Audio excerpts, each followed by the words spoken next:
السلام علیکم۔ جب انسان کسی رنج اور مصیبت میں اللہ سے شکوہ کرتا ہے تو اللہ فرماتا ہے کہ اس مصیبت کا شکوہ بے جا ہے، یہ مصیبت تو تجھے میری طرف متوجہ کر رہی ہے، تجھے شکوہ تو میری اس نعمت سے ہونا چاہیے جو تجھے مجھ سے بے نیاز بناتی ہے۔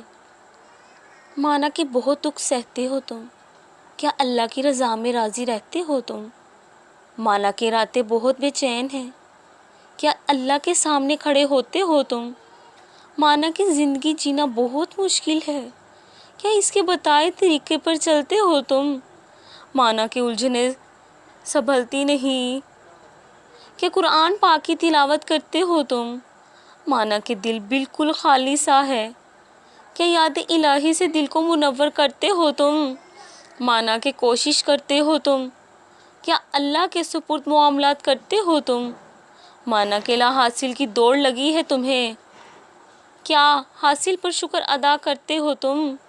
مانا کہ شکوے ہیں ہزاروں تمہیں، کیا اس کی دی ہوئی نعمتوں کی بات کرتے ہو تم؟